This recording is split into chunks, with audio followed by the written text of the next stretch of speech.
Bienvenue à nouveau. Aujourd'hui, nous recevons Fyodor Lukyanov, rédacteur en chef de la revue Russia in Global Affairs, président du Conseil de politique étrangère et de défense et professeur de recherche à la Haute École d'économie. Merci donc de revenir dans l'émission. Merci beaucoup de m'avoir invité. Bonjour Glenn.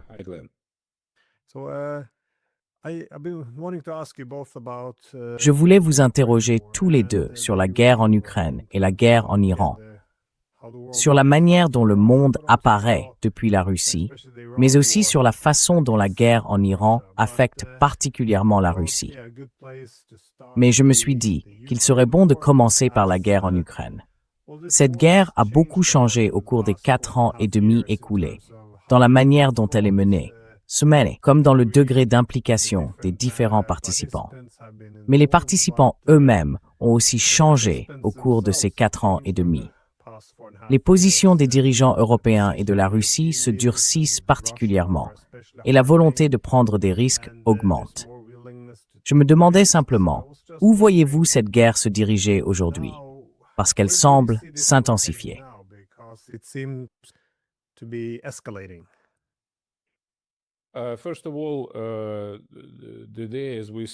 Tout d'abord, aujourd'hui, au moment où nous parlons, nous sommes à un jour de l'anniversaire de la soi-disant réunion d'Anchorage, le sommet en Alaska entre Poutine et Trump, le 15 août 2025. Cette réunion avait suscité beaucoup d'espoir, et je dirais même une forme d'exaltation quant à la possibilité d'arrêter cette guerre et de parvenir à une solution diplomatique et politique. 1 an plus tard, nous constatons que cela a échoué, en substance. Cela n'a rien produit qui ressemble à une fin des hostilités. Plus encore, le résultat de cette tentative a été, en réalité, la conclusion tirée par l'Ukraine et l'Europe, qui soutient désormais l'Ukraine à 100% et fait de facto partie de cette confrontation militaire. La conclusion tirée par ce camp, c'est qu'il fallait escalader.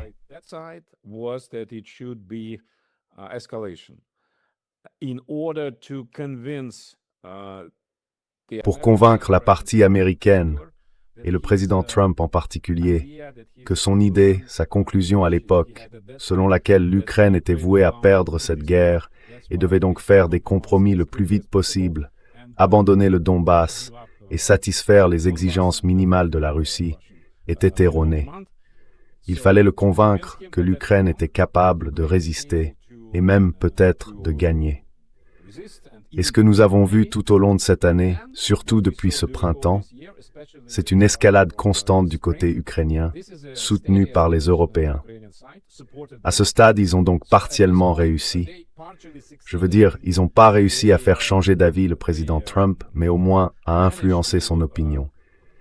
Parce que je pense que la position de Trump à ce stade, c'est d'accord, s'ils peuvent se battre, qu'ils se battent. Cela ne veut pas dire qu'il a soudainement décidé de soutenir l'Ukraine. Certainement pas. Il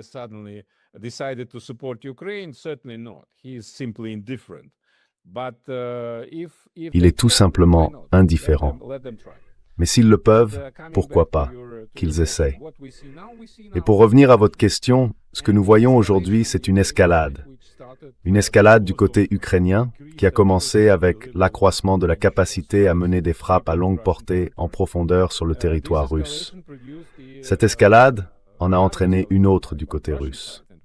Et nous voyons maintenant que la Russie a mené une frappe qu'elle ne voulait pas mener auparavant, viser massivement les infrastructures critiques en Ukraine. Et bien sûr, la Russie souffre également parce que, comme je l'ai dit, les capacités de l'Ukraine sont désormais assez fortes. Mais qu'est-ce que cela signifie pour l'évolution de cette guerre? Je crains que nous soyons aujourd'hui bien plus loin d'une solution politique et de toute forme de cessez-le-feu que nous ne l'étions il y a 1 an, lorsque l'accord d'Anchorage était en place.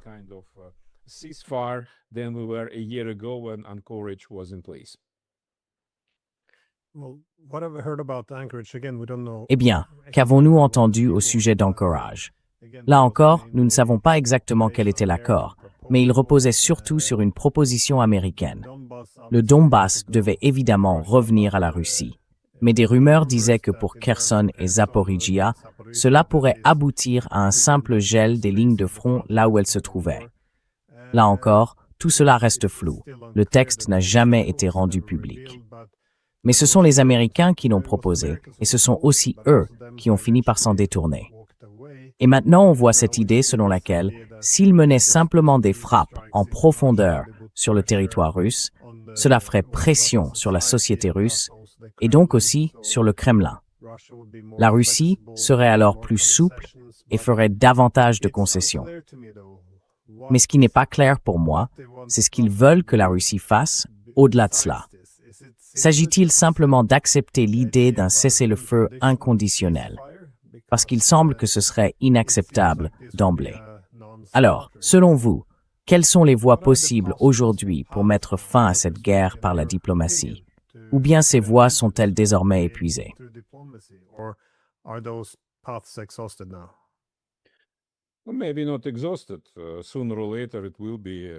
Peut-être pas épuisé. Tôt ou tard, il y aura une forme de voie vers la diplomatie, vers des négociations politiques, puis vers un règlement. Mais en réalité, si l'on se rappelle cette période d'Anchorage, cette réunion d'Anchorage, je pense que beaucoup d'entre nous, moi y compris, étions trop optimistes. Nous avons oublié que ce genre de conflit ne peut pas se terminer en une seule réunion sérieuse, une seule réunion importante. Souvenez-vous du Vietnam. Souvenez-vous qu'après le moment où l'administration américaine a décidé que cette guerre devait prendre fin, les négociations ont duré des années.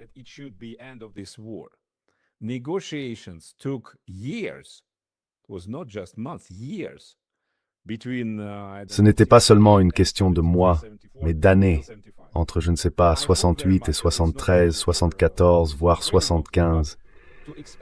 J'espère vivement que ce n'est pas le modèle qui s'appliquera à ce conflit ukrainien. Mais s'attendre à ce que ce type de différend puisse être réglé ainsi, en une seule réunion, c'était absolument irréaliste, bien sûr. Quant à la trajectoire actuelle, je pense que dans la période immédiate à venir, peut-être le mois prochain, les 2 prochains mois, nous ne devons malheureusement nous attendre à rien d'autre qu'à une intensification des combats et à une escalade qui se durcit. Du côté ukrainien, on comprend très clairement qu'ils pourront continuer aussi longtemps qu'ils soutiendront cette guerre en mobilisant les Européens, idéalement les Américains, mais au moins les Européens, contre la Russie.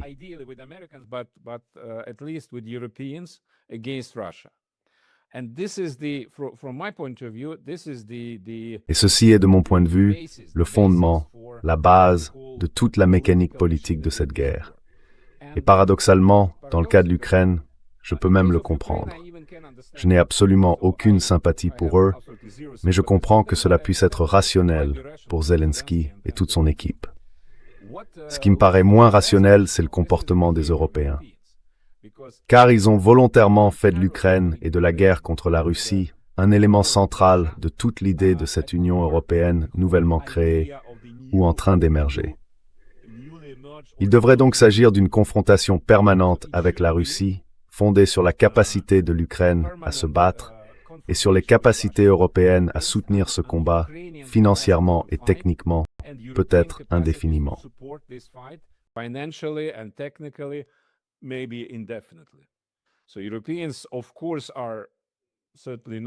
Les Européens, bien sûr, ne sont certainement pas désireux de s'engager directement dans cette guerre. Je l'espère. Mais en même temps, quand j'entends certaines déclarations de responsables politiques européens, notamment allemands, je me demande s'ils ne se préparent pas eux aussi à une vraie guerre. Je ne sais pas. Espérons que non. Mais plus rien n'est certain.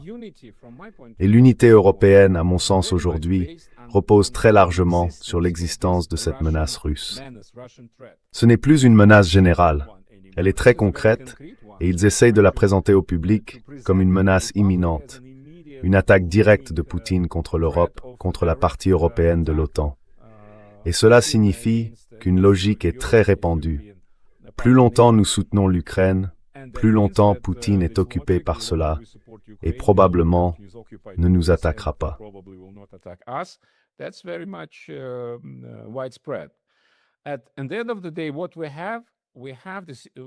En fin de compte, nous sommes dans une situation où ni Kiev, ni les capitales européennes, Bruxelles en particulier, ne sont intéressés par autre chose que la poursuite d'une guerre longue. Et cela, bien sûr, ne fait aucun doute, crée des problèmes croissants pour la Russie. Ce serait stupide de nier que la Russie ne souhaite pas poursuivre cette guerre. Mais aucune voie n'est proposée pour tenter de négocier sérieusement. Car, quoi que disent aujourd'hui les responsables politiques européens, certains d'entre eux, comme le président finlandais, ou d'autres responsables de pays qui ne sont pas les plus grands d'Europe, commencent au moins à évoquer l'idée qu'il faudrait probablement négocier avec la Russie. Mais là encore, quelle négociation? Ils entendent par là que la Russie devrait engager des discussions diplomatiques avec les Européens. À propos de quoi? De la manière dont la Russie va capituler. Mais malheureusement, c'est inacceptable.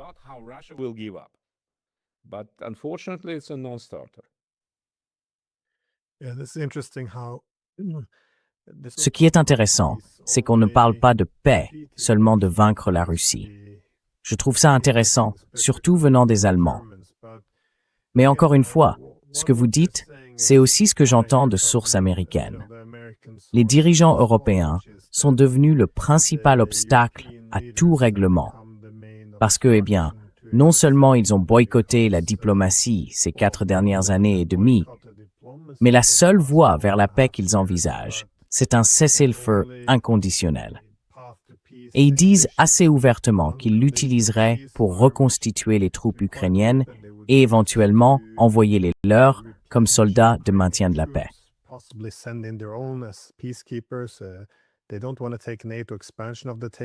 Ils ne veulent pas écarter l'élargissement de l'OTAN, ce qui signifie qu'il n'y a aucune base pour la paix. Et oui, des sources américaines soulignent aussi que les Européens alimentent les exigences maximalistes de Zelensky. Et puis oui, leurs commentaires sur ce qui s'est passé quand Trump a ouvert la voie diplomatique avec les Russes.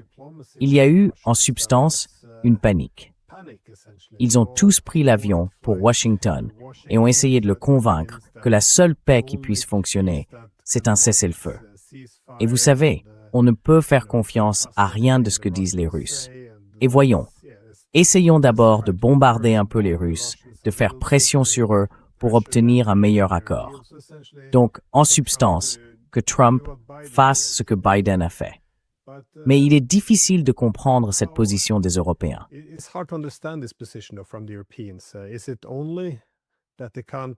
Est-ce simplement que l'unité est devenue entièrement dépendante d'une menace russe, ou est-ce la réticence à repenser l'architecture de sécurité européenne? Ou comment expliquez-vous cela? Parce que je suis d'accord avec ce que vous avez dit. C'est un peu déroutant.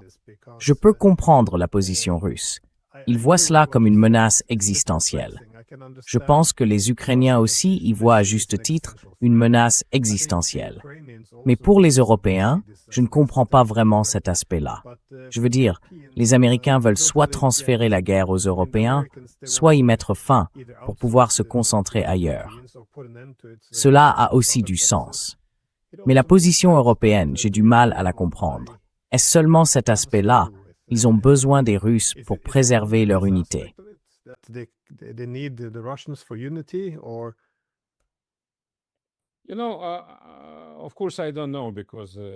Vous savez, bien sûr, je ne sais pas vraiment, parce qu'en tant que personne interdite d'entrer dans l'Union européenne, je ne peux pas ressentir l'atmosphère qui y règne. Mais vu de l'extérieur, je dirais qu'il y a 2 raisons. L'une d'elles, dont nous avons déjà parlé, c'est cette nécessité d'avoir quelque chose qui unifie. Et dans une certaine mesure, les Européens essayent de reconstituer le modèle de la guerre froide, lorsque la menace soviétique, qui était réelle, a donné une impulsion très forte à l'intégration européenne. Et je pense que Staline, ainsi que les autres dirigeants soviétiques qui lui ont succédé, devraient recevoir quelque chose comme le prix Charlemagne pour leur contribution à l'unité européenne, et ainsi de suite.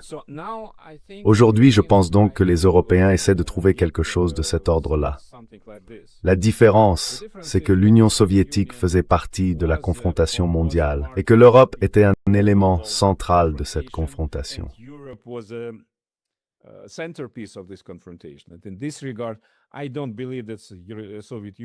À cet égard, je ne crois pas que l'Union soviétique ait jamais vraiment voulu envahir l'Europe occidentale, bien sûr. Mais au moins d'un point de vue stratégique, il était raisonnable de penser qu'une forme de guerre qui aurait dévasté l'Europe pouvait avoir lieu entre l'Union soviétique et les États-Unis sur le sol européen. Alors qu'aujourd'hui, bien sûr, tout le raisonnement autour de la menace russe est très controversé.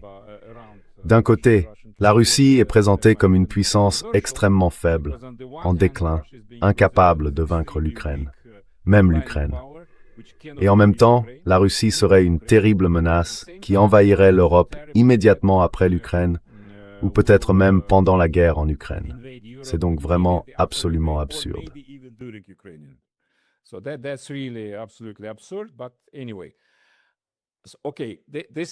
Mais enfin, d'accord, ça c'est la raison interne.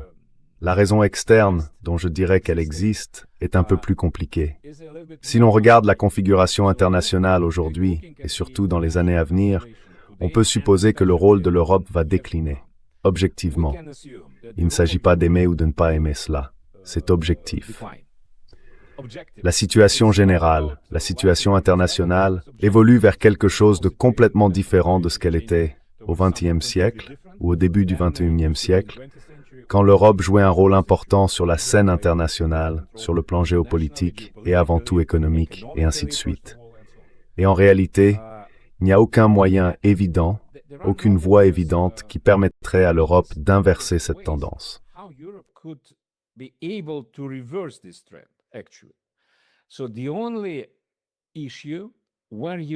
Donc, le seul sujet sur lequel les Européens peuvent afficher, ou du moins feindre, un grand rôle international, c'est la confrontation avec la Russie. Une confrontation avec la Russie qui est alimentée par le conflit ukrainien. Et si le calcul est celui-là, je peux le comprendre. Cyniquement, peut-être oui. Je pense que cela reflèterait tout particulièrement l'approche possible du Royaume-Uni.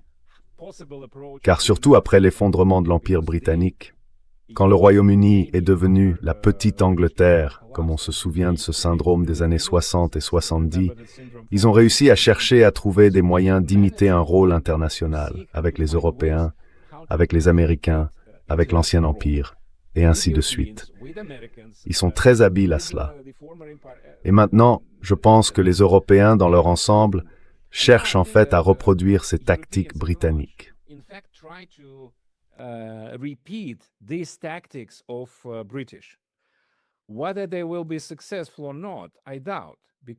Qu'ils réussissent ou non, j'en doute, pour une seule raison. Quoi que fassent les Européens, les responsables politiques européens pourraient peut-être réussir, j'en doute, à convaincre leur propre opinion publique de la terrible menace russe. Mais à l'échelle mondiale, sur la scène internationale, en général, cela ne représente rien. Je veux dire, le conflit ukrainien et la confrontation avec la Russie, entre l'Europe et la Russie, ce n'est pas quelque chose qui intéresse réellement la grande majorité des gens dans le monde. Ils y voient un autre conflit étrange entre les anciennes puissances coloniales blanches. Très bien, qu'ils fassent ce qu'ils veulent. Ce n'est pas un jeu mondial. Ce n'est pas un grand jeu. C'est en réalité très largement un jeu local.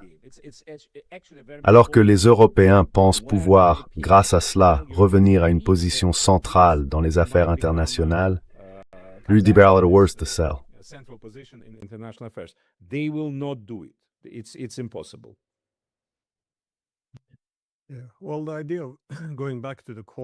Eh bien, l'idée de revenir à la guerre froide comme à une sorte d'âge d'or, ou presque, pour l'Occident politique en termes d'unité. Comme vous l'avez dit, il y a toutefois deux problèmes. D'abord, la répartition du pouvoir a changé. Premièrement, l'Union soviétique n'existe plus, et elle ne représente pas le même type de menace que la Fédération de Russie. Mais deuxièmement, dans ce monde multipolaire, les Russes ne sont pas les seuls à se tourner vers l'Est. Les Américains le font aussi. Je pense que c'est la première fois dans l'histoire des États-Unis que l'Europe n'est pas en tête des priorités parmi leurs partenaires étrangers. Il sera donc difficile de convaincre les Américains de consacrer leurs ressources, alors qu'ils sont en déclin relatif. Ils doivent se concentrer sur l'Asie de l'Est et l'hémisphère occidental.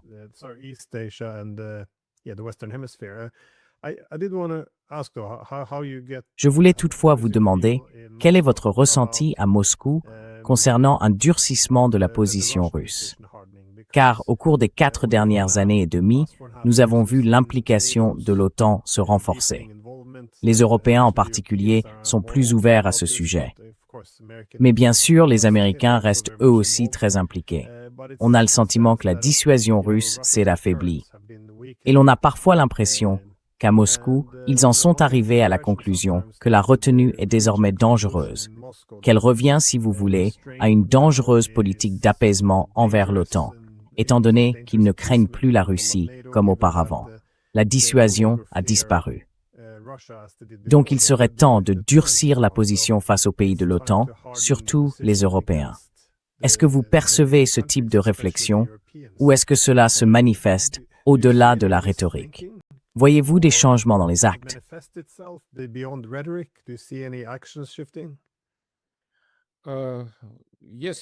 Oui, vous avez raison. Pour être très franc, si l'on imaginait que la guerre s'arrête maintenant et que le gel du conflit se fasse selon la configuration actuelle, à la fois sur le champ de bataille et sur le plan géopolitique en Europe au sens large, ce serait un échec pour la Russie. Car ce n'est un secret pour personne. Par rapport à la situation de, disons, 2021, le paysage stratégique européen a considérablement changé, et pas en faveur de la Russie. C'est évident. L'OTAN a été revigorée, de nouveaux États membres l'ont rejointe, et ainsi de suite. L'Ukraine est devenue de facto partie intégrante de l'OTAN. Donc en pratique, elle n'a plus vraiment besoin de cette adhésion formelle. Je pense que les gens à Moscou sont réalistes à ce sujet.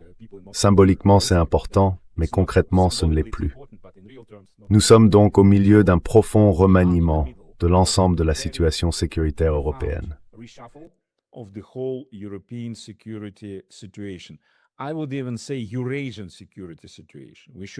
Je dirais même la situation sécuritaire eurasiatique. Nous ne devrions plus faire de distinction entre l'Europe et le reste de l'Eurasie, parce qu'au bout du compte, les conflits que nous voyons aujourd'hui, que ce soit en Ukraine, autour de l'Iran, ou théoriquement, hypothétiquement en Asie de l'Est, autour de Taïwan, où je ne sais quel conflit pourrait y éclater. Bien sûr, chacun de ces foyers est très différent. Ils ont leur propre genèse, leur propre histoire, leurs propres raisons, et ainsi de suite. Mais au bout du compte, cela n'a pas d'importance, parce que d'une certaine manière, les acteurs sont les mêmes. Si l'on considère que les acteurs sont l'Occident, qui cherche à revitaliser, à restaurer sa domination dans le monde, et le reste, qui comprend l'Iran, la Russie et la Chine, de manière très différente. On ne peut pas comparer la Russie et la Chine et l'Iran, la Russie et l'Iran, ni beaucoup d'autres pays.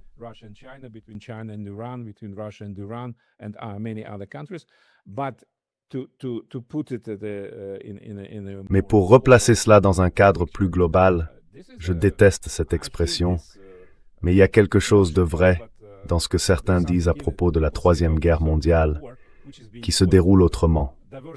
Ce n'est donc pas un affrontement frontal entre les plus grandes puissances, comme au XXe siècle, mais autre chose.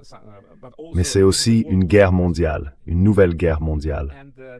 Et cela signifie, pour revenir à votre question, que si l'on regarde les choses sous cet angle, alors la décision de lancer l'opération militaire spéciale il y a 4 ans et demi peut être perçue différemment de ce qu'elle semblait au début. Parce qu'au début, beaucoup de gens, moi y compris, doutaient qu'elle soit nécessaire ou non, qu'elle soit à ce point imminente, qu'on aurait peut-être pu faire autrement, et ainsi de suite. Et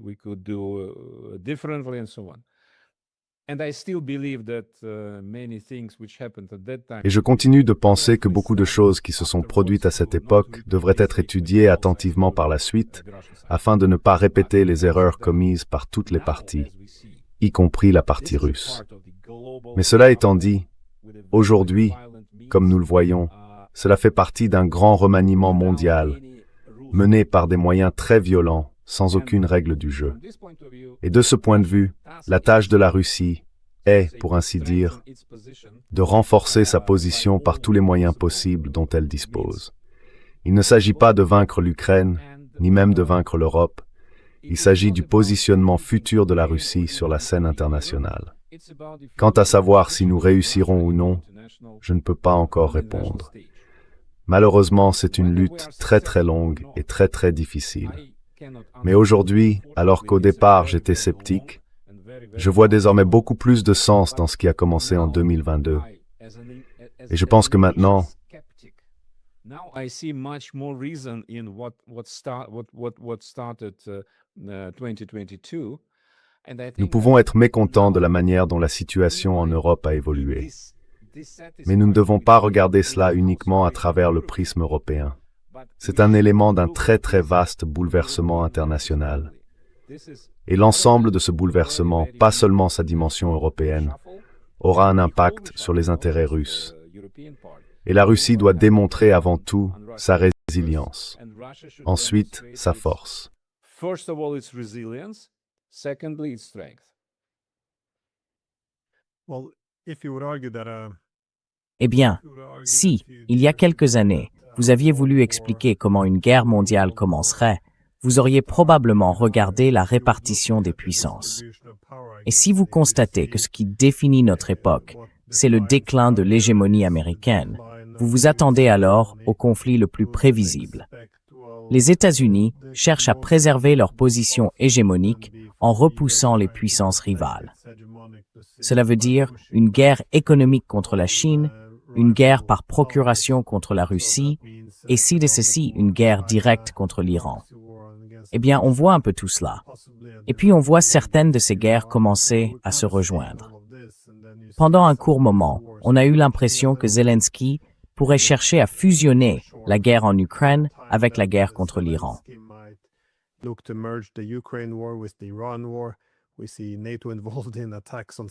Nous voyons l'OTAN impliquée dans des attaques contre des infrastructures civiles en Russie. La liberté de navigation est en train de disparaître. Nous voyons des Nord-Coréens combattre en Europe. Tout récemment encore, Poutine est au Japon parce que le Japon s'en mêle, alors il se rend dans les îles Kouriles du Sud, et les Japonais sont mécontents. Et bien sûr, avec la guerre en Iran, presque tous les pays du Moyen-Orient sont désormais impliqués d'une manière ou d'une autre. Cela ressemble donc bien à une guerre mondiale. Si vous imaginez comment elle commencerait, comment elle se déroulerait, on a l'impression que cela suit plus ou moins le scénario. C'est donc, bien sûr, une source d'inquiétude.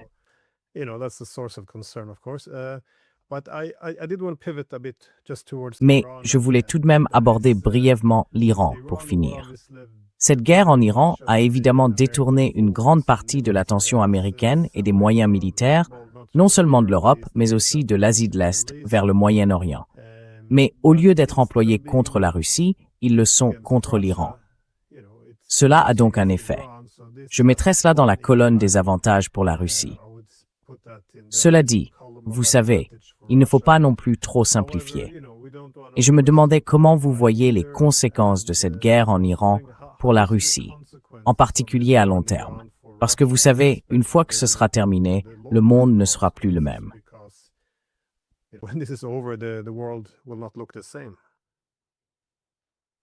First of all, Tout d'abord, au-delà de l'impact immédiat que vous avez mentionné, le fait que les États-Unis soient très absorbés par ce conflit et aient commencé à calculer ce qu'ils peuvent donner aux Ukrainiens, aux Européens, enfin, pas donner, vendre et à d'autres pays pour voir s'ils ont suffisamment de munitions, et ainsi de suite, c'est évident. C'est l'impact immédiat. Mais je dirais que c'est surtout une question de court terme. J'ai confiance dans le complexe militaro-industriel américain. Ils feront de gros efforts pour rattraper leur retard. Ils vont simplement utiliser cela pour obtenir plus de travail, plus d'argent, et ainsi de suite. À long terme, c'est une question intéressante, parce que l'Iran est un partenaire très proche de la Russie. Mais je ne dirais pas que c'est un allié, car l'Iran a une manière très particulière de mener sa politique étrangère, avec des intérêts très concrets qui ne sont pas nécessairement les mêmes que les intérêts russes. Ou alors, il se situe simplement à des niveaux différents, dans des domaines différents.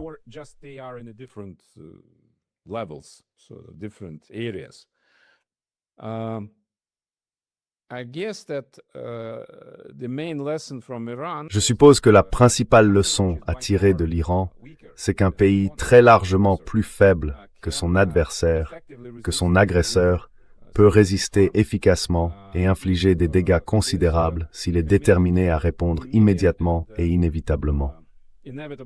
On voit donc que, quoi que dise Trump, et il a dit tant de choses depuis le premier jour de cette guerre, il a proclamé la victoire je ne sais combien de fois, peut-être 50 ou quelque chose comme ça, il ne parvient toujours pas à obtenir ce qu'il veut. Et l'Iran, qui en réalité n'est absolument pas de taille en termes de capacité militaire face aux États-Unis et à Israël réunis, ils ne peuvent rien faire contre l'Iran, du moins pour l'instant. Je pense que l'Iran subira malgré tout d'énormes problèmes et d'énormes dégâts. Mais à ce stade, c'est une guerre de survie. Il la mène et jusqu'ici, il la gagne. They fight it and they win it so far. And of course, for any big power, Et bien sûr, pour toute grande puissance, y compris la Russie d'ailleurs, c'est une leçon à retenir. On ne peut pas espérer une victoire facile, ni même une victoire difficile, mais purement militaire, contre un pays, une puissance, qui est par nature bien plus petite que vous. Peut-être encore davantage dans le monde contemporain, avec toutes ces nouvelles formes de guerre très complexes. Elles favorisent les petits États, malgré l'écart et le déséquilibre des forces militaires. Les Américains finiront-ils par réussir ou non? Je ne sais pas. Mais le prix politique payé par Trump est énorme, au regard de la façon dont cette non-victoire a catalysé la volonté d'autres pays de se préparer à ce type de pression et de résister avec la même efficacité que l'Iran. Je pense que c'est très important. C'est quelque chose qui aura un impact plus grand dans les années à venir.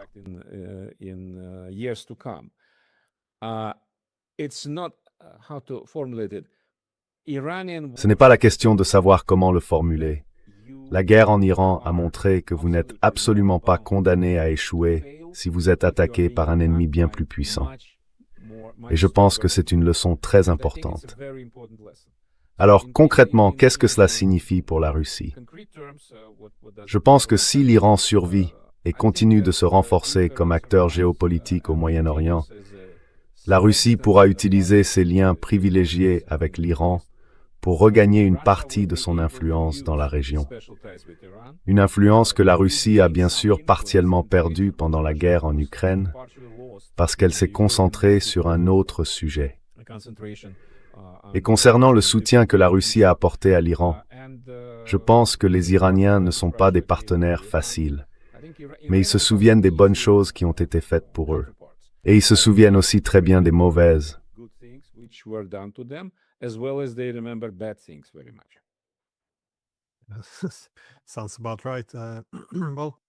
Ça semble assez juste. Eh bien, comme on le voit, j'imagine l'ancien système est en train de disparaître, c'est-à-dire l'ordre hégémonique, qui s'est ensuite manifesté par l'élargissement de l'OTAN. Vous savez, cela est en train d'être rééquilibré. On voit les États-Unis être contrebalancés au Moyen-Orient. Mais à mesure que la répartition du pouvoir évolue, on pourrait espérer que certaines règles demeurent, même si les institutions doivent changer. Or, comme vous l'avez suggéré tout à l'heure, il semble que rien ne soit préservé. Les règles, les institutions dont au fond tout le monde a bénéficié, on a l'impression que tout est en train de partir en fumée.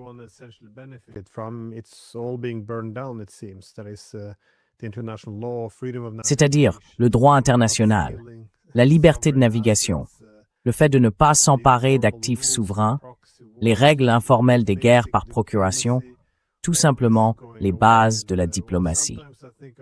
Tout cela est en train de disparaître. Et parfois, je pense à Friedrich Nietzsche parce qu'il soulignait toujours que le changement ou la création de quelque chose de nouveau exige toujours d'abord que l'ancien meure. Mais si l'ancien meurt et que rien ne le remplace, on se retrouve essentiellement dans l'anarchie. Et c'est un peu vers cela que nous semblons dériver aujourd'hui. Mais voyez-vous ce qui pourrait remplacer ce qui est en train de se perdre?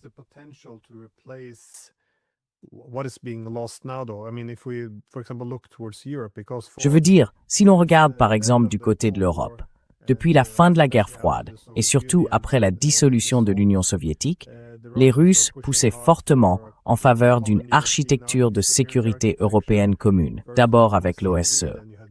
Ensuite, Eltsine puis Poutine ont suggéré que la Russie pourrait rejoindre l'OTAN. En 2008, il y a eu une proposition d'architecture de sécurité pan-européenne. Plus tard, Poutine a proposé une Union européenne-Russie.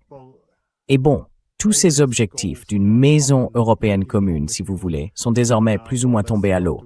Alors, voyez-vous un cadre institutionnel ou quelque chose qui pourrait, disons, réorganiser le monde alors que tout est en train de s'effondrer aujourd'hui? C'est une question très vague et j'en ai conscience. It's a very vague question, and I'm aware of that.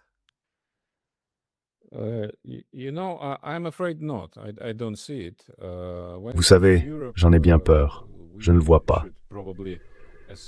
En ce qui concerne l'Europe, nous devrions probablement, en tant que chercheurs, en tant que commentateurs, consacrer beaucoup de temps et d'efforts à étudier ce qui s'est passé après la fin de la guerre froide, à comprendre de manière analytique pourquoi cela a échoué.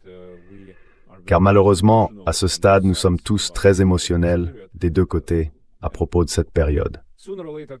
Et tôt ou tard, il faudra prendre le temps d'étudier avec soin ce qui s'est passé. Mais quelle que soit la conclusion de ces études, je ne pense pas que cette période puisse servir de modèle pour quoi que ce soit à l'avenir, car ce fut un moment tout à fait unique dans l'histoire. Et ce moment ne reviendra jamais. C'est terminé. Dans quelle mesure pouvons-nous espérer voir émerger un nouveau cadre?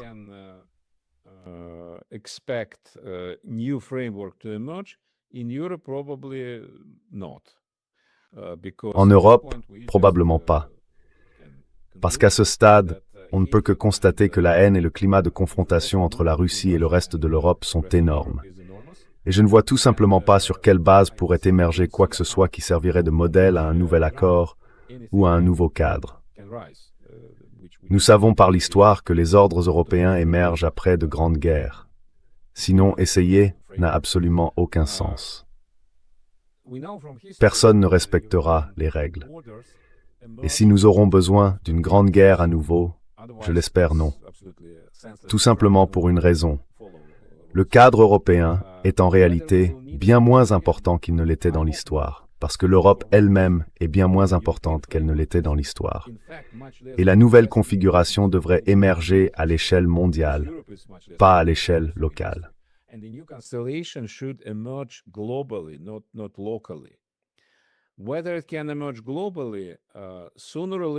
La question de savoir si cela peut émerger à l'échelle mondiale, tôt ou tard, probablement oui, mais plutôt tôt que tard.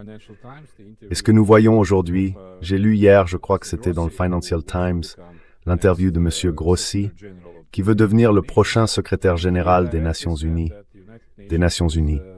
Et il a dit directement que les Nations Unies sont en train de mourir lentement. Et je pense que malheureusement, il a raison. Parce que, pendant toutes les années qui ont précédé ce moment, depuis la fin de la guerre froide et le début du XXIe siècle, cela fait assez longtemps que nous disons qu'il faut modifier certaines procédures, certaines formes au sein de l'ONU pour la rendre à nouveau efficace. Préserver l'idée, préserver la charte, puis changer certaines procédures pour retrouver de l'efficacité.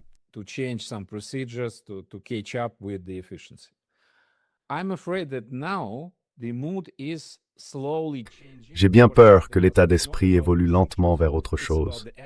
Il ne s'agit pas de procédure, il s'agit de l'essentiel. L'essence même de la Charte des Nations Unies, l'idée des Nations Unies, est peut-être déjà dépassée. C'est terrible à dire. Je ne suis pas heureux de le dire, mais j'ai peur que nous en soyons déjà là. C'est le début de la prise de conscience que toutes les institutions, y compris l'ONU, ne peuvent pas être considérées comme le cadre du prochain ordre mondial ou des prochaines institutions mondiales. Je ne sais pas si, ni quand, nous arriverons à cette nouvelle configuration dans laquelle l'Union européenne pourrait être préservée, mais transformée, non pas formellement, mais dans son essence. Franchement, à mon âge, j'ai presque 60 ans, je ne m'attends pas à voir cela au cours de ma vie professionnelle active.